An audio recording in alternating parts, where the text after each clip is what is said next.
Welcome to Budget in Focus. I am Stacey Carmichael, and with me is Minister of State, Mr. Joseph Harmon. Welcome to Budget in Focus, Minister. Thank you very much, Stacey, and I'm very pleased to be here. Great. Now, Minister, you had a very powerful presentation in the National Assembly today. Tell us your general thoughts about Budget 2018. Well, thank you for describing my presentation as powerful. I believe that it is important enough that the debate is a debate, and therefore you have to debate. It's not just an ordinary conversation, so you have to make your points. You have to make them forcefully, and ensure at the end of your presentation that the Guyanese people are more informed about what the program of your ministry is. I have responsibility for civil defense, for the Office of the Environment, and for the cabinet matters in the ministry. And so on this occasion, I chose to focus on civil defense as well as environmental matters, and the fact that in this budget, the Minister of Finance has actually made it a central theme of the budget is the Green State.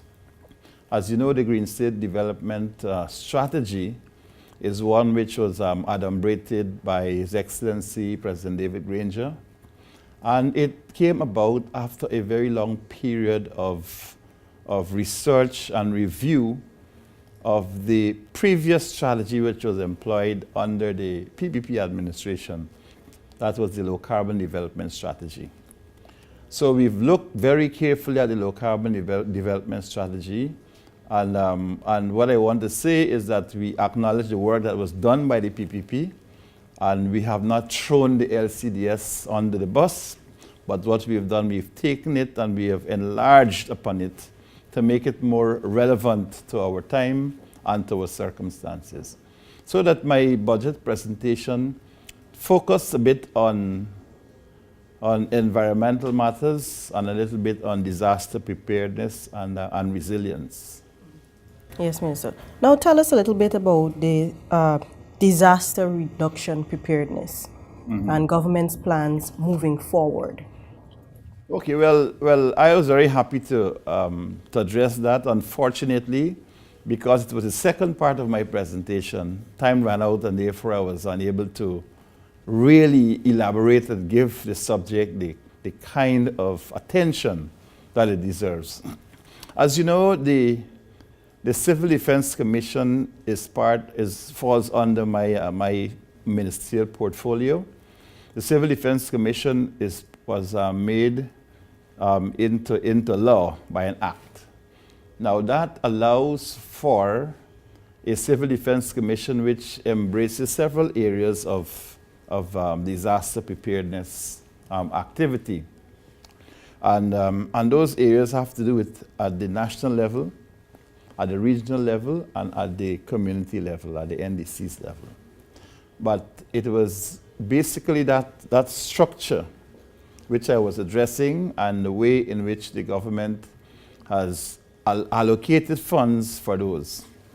Now, you will also be aware that during 2017, we had some of the worst hurricanes in the region.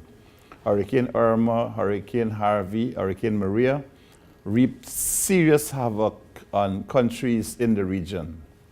So much so that even though we were not directly affected by those hurricanes, indirectly we had to take actions to bring back Guyanese citizens who were living in those areas of St. Martin, BVI, Antigua and Barbuda, and Dominica. They were affected significantly by those hurricanes. And while, as I said, while we are here, they are there, we had to take certain steps. But the mechanism which we had to put in place to allow for an intervention was set up because we have in place a very clear structure. And sadly, some of our Caribbean counterparts, they don't have these clear structures that we have. Let me deal at the top level. We have an organization which embraces civil society. It embraces the Red Cross. It embraces the army, the police, the fire, and all of those organizations sitting on one platform. That platform gives guidance to the work of the Civil Defense Commission in times of an emergency. In the event that we had these hurricanes, we activated the platform. And so the platform was able to give guidance to the rest of what happened.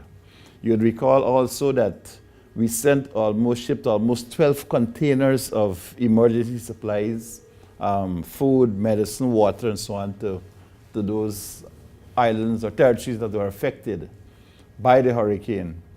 We also were able to bring back home several of our Guyanese citizens who were affected by the hurricanes.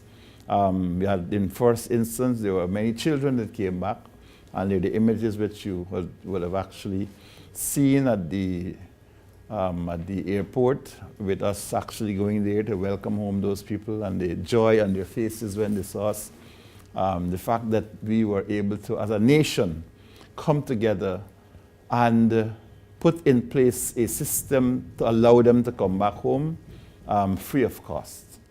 And this was because of the excellent collaboration which we have with the Private Sector Commission and with private businesses, and as I said, the other elements of that platform which we meet regularly.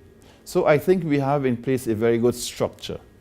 At the other levels, you have the National Emergency Operation Mechanism. That is a mechanism which can be activated upon short notice. It's activated by a call from the Civil Defense Commission, and on my instruction as the minister responsible, the mechanism is activated. When that is done, you have now in place a 24-hour system which keeps in touch with all of the entities. And in that way, we're able to stay abreast with all of the changes that are taking place and any hazards which occur in communities. So that's at that level, at the national level. At the regional level, you have regional operation mechanism, civil defense regional operation mechanisms, and they comprise the regional officers and the persons who operate in that region. That's another coordinating level, and they coordinate the work of the region. On that committee, you will have the police, the army, the government entities, that is agriculture, and all of the other government services that have to do anything with disaster. So these are at least some of the tiers of the Civil Defense Commission system that are activated. And it is that which the budget has to fund. And in this budget, we've had what we call non-structural support and structural support. The non-structural support has to do with the training which we give to volunteers in the region. And I think in my presentation, I did give a figure that we've trained over 900 volunteers in the region so far. In 2018, and we've got funds in the budget for it. We're going to be training people in at least 3 additional regions. We've trained persons in regions 1, 7, 8, 9, 5, 6, and 10. So we are now going to be dealing in this year with 2, 3, 4 in particular. And the fact that we've actually done the outlying areas first is because the communication with 2, 3, and 4, it's easier because they're closer to the center of the operation of the Civil Defense Commission. So I think I've given you a very long answer to one short question, and I think yes, you have. Yes, you have. Before, I wanted to go back a little bit on the green development strategy. You said government has built on that. Could we talk a little bit about the low emissions technology? Well, the low carbon development strategy, as I indicated to you, that was there. I believe it was sometime 2009 that we went into an agreement with the Kingdom of Norway. That allowed for funding for that strategy itself. The strategy had several components, and it also provided funds to the amount of 250 million United States dollars. That money was allocated in a certain way, and it was going to be dispersed in various phases. When we came into office in 2015, the funds should have been disbursed for the fifth payment. That fifth payment had to do with the $80 million which had been allocated for hydroelectricity development. You'll also be aware that in the opposition we had some serious concerns about the formulation of that project for the Myla Falls hydroelectricity project.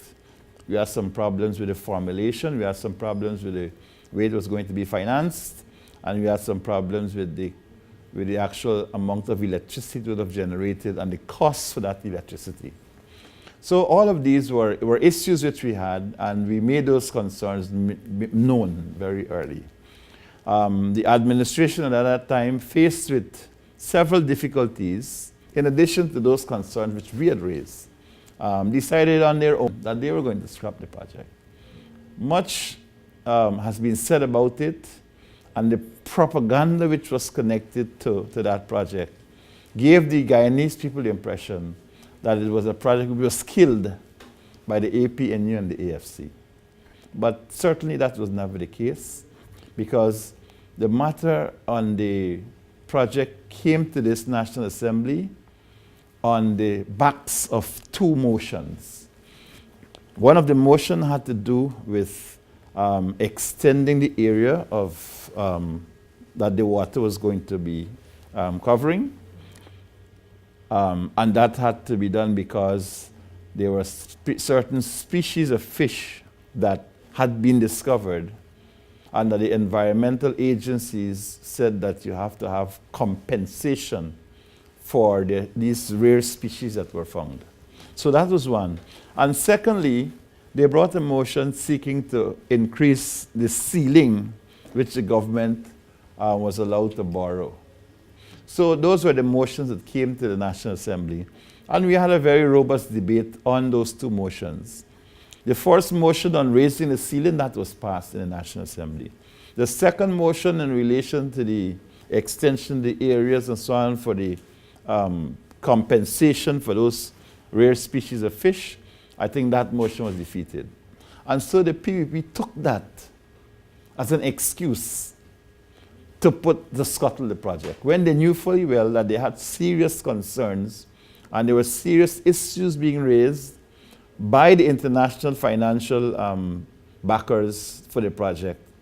And so they felt that the exit strategy that they were going to use was to do that. And then what they did was to develop a very aggressive propaganda behind it, to say, okay, let us put the blame on the APNU AFC. So that coming into office now, what they're seeking to say, okay, you all killed Myla Falls, you did this, you did that.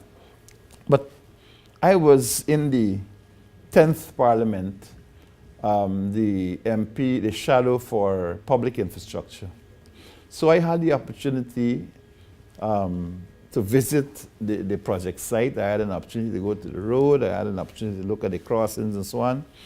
And recognized that we had pumped over $30-something million, I believe, US dollars into that project, onto the road, onto the crossings and so on. It was a serious amount of money just to be thrown there into a road that was going nowhere. Because at that time, the actual equipment and so on that was going to build the generator rooms and things like that, that had not been in place. So it was, to my mind, a very badly planned project, but they still had some redeeming features in it. And we've always said that it was something that we need to examine carefully. We need to look at all of the available information, and the people never provide that. And I raised this matter even while we came into office with Mr. Jagdeo, who continues to say, oh, well, we gave you all of the information. But nobody in government at the level where they should receive that information can claim that they've received it. Not me, not the Minister of Natural Resources, not the Minister of Finance, not the President. So this is the problem that we had with the Mila Fall, and this is the problem we had with the disbursement from the Norway agreement of the $80 million that was set aside for hydroelectricity. So what we agreed to with the Norwegians was that we were going to have an independent assessment of this project. And we agreed that there was going to be a company by the name of Norconsult, that they were going to come and look at all of the issues in relation to that project. And they did so, and they produced a report. And the report basically confirms that there were some very serious issues with the project, and that even if the project was allowed to continue, that they were going to have issues in relation to the quality or the qualification of the primary contractor, that there were issues with respect to whether the contractor had the kind of qualifications, and whether in fact they were allowed to do business like that. So these were all issues which came up and gave us the firm understanding that the decision which we made at that time not to give the project our full support until such time that we had all of the information was the correct one. But Guyanese monies have been spent on this, huge sums of money. We have a road there, we have equipment and so on that was purchased for the project, and therefore as a government we have to now look to see what can be done about it. What can be done about it? Whether we need to reconfigure something, whether we need to look at other issues. I think Guyanese people will remember that important photograph which appeared in the Kaitri News one day about the falls and the drip, one drop. And that, I believe, was a powerful statement that showed us, that said, in the way this thing was configured, that you can have huge periods of time where there's not enough water to push the turbines.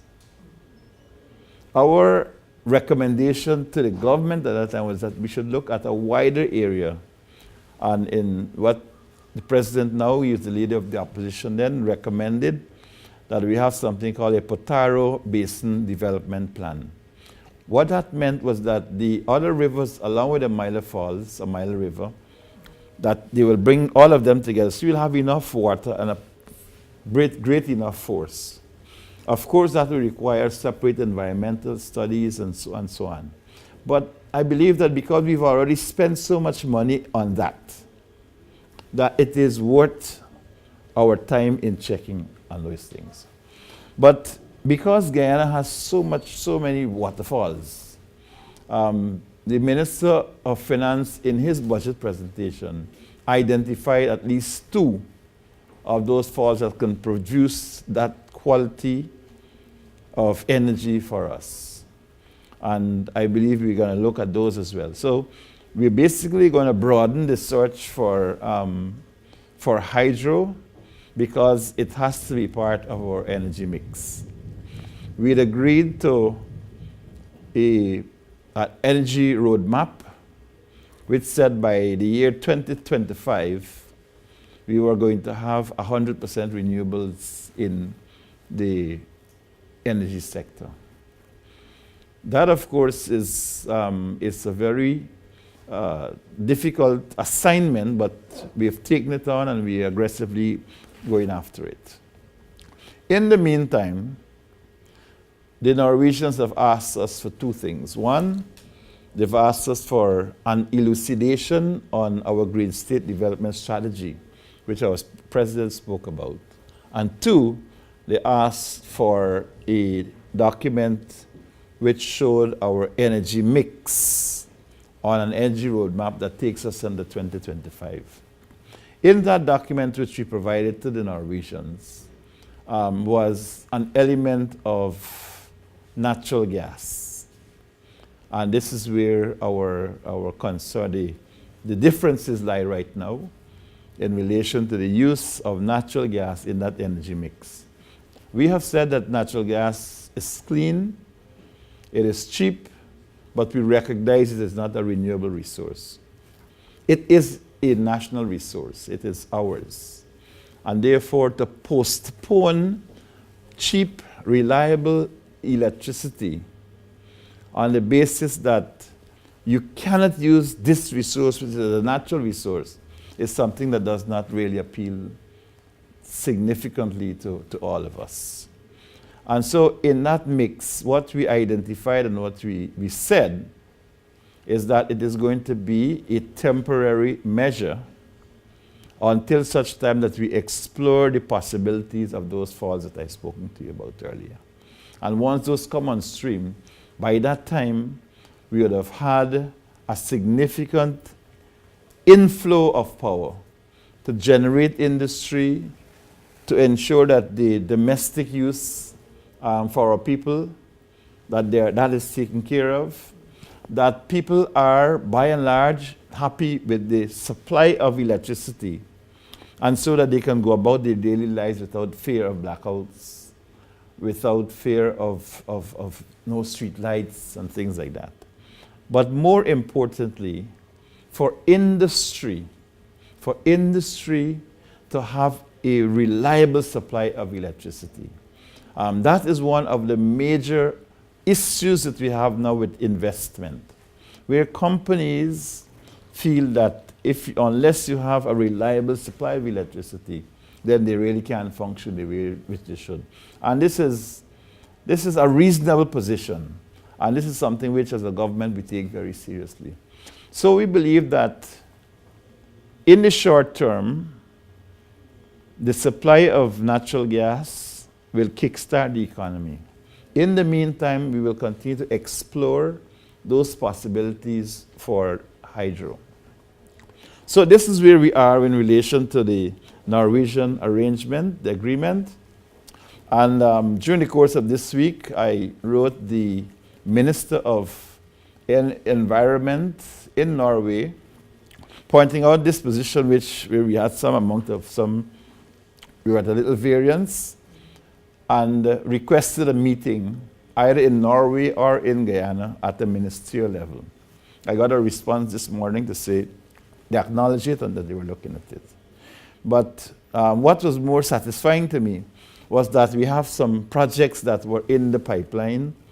And this morning, again, I got a note from Norway that they'd actually approved one of the projects which had to do with the sustainable land management.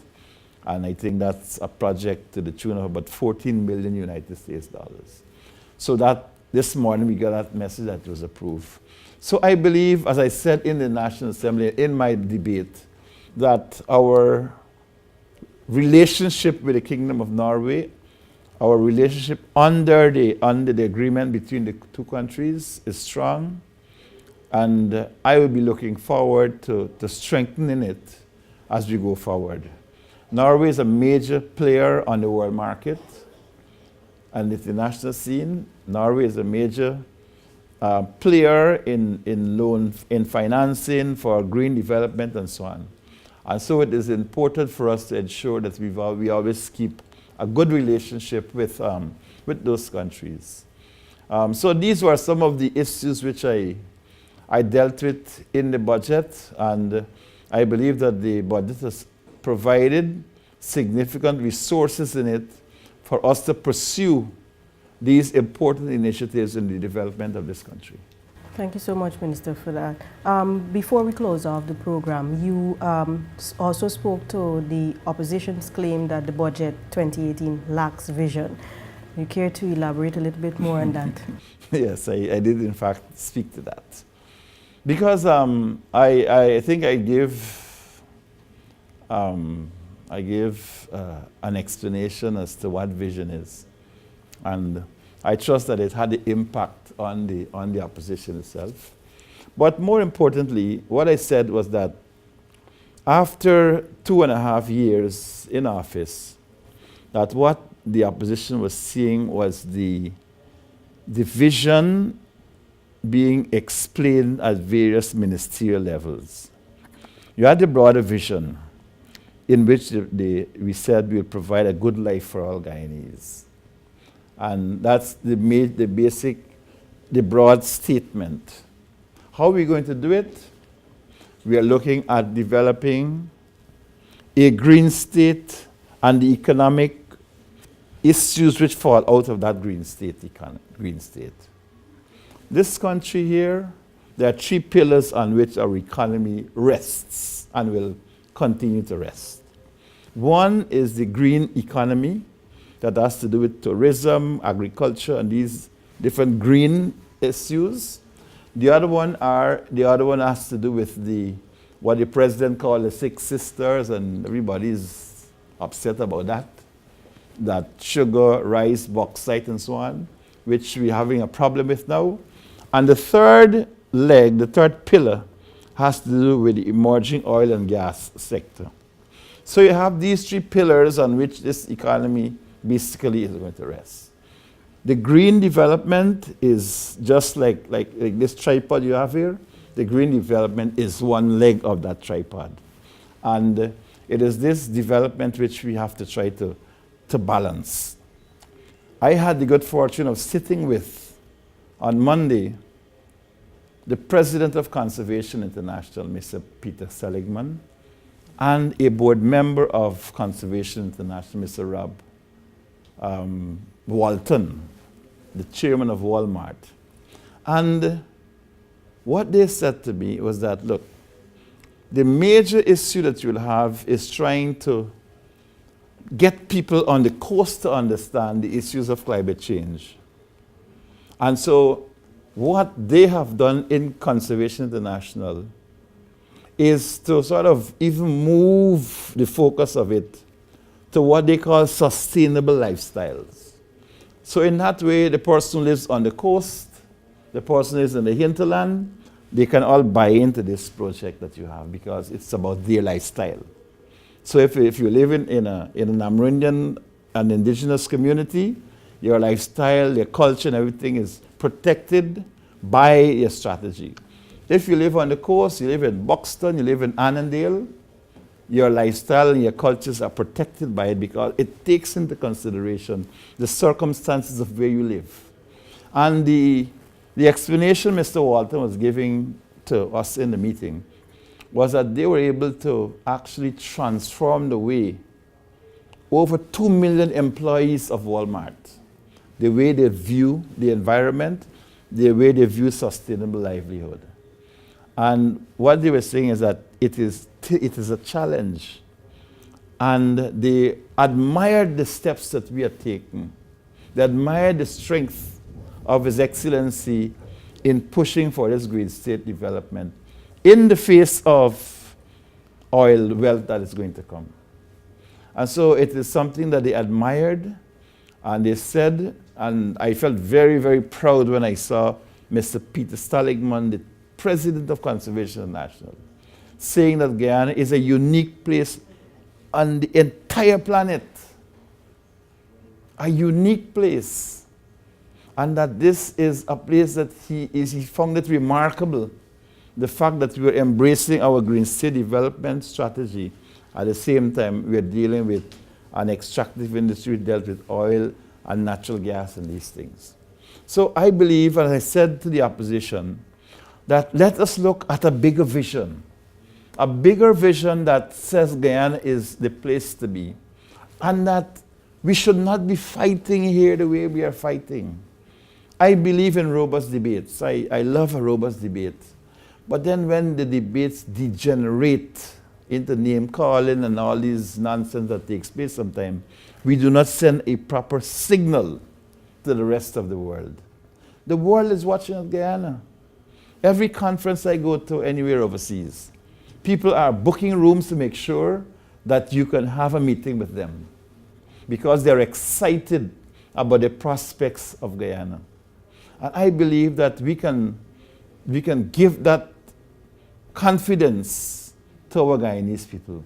And this is why I said the budget inspires confidence in the Guyanese people, and it provides a framework which would allow us to move forward with the Green State Development Strategy, with the Green Agenda, and to ensure that we can deliver for the Guyanese people that quality of life that is sustainable, that is economically beneficial, that takes into consideration their social and cultural conditions, and that makes them happy.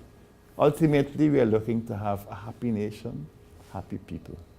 Thank you so much, Minister Harmon. And thank you so much, viewers, for joining us on Budget in Focus. I'm Stacey Carmichael. Join us again for another segment. Goodbye.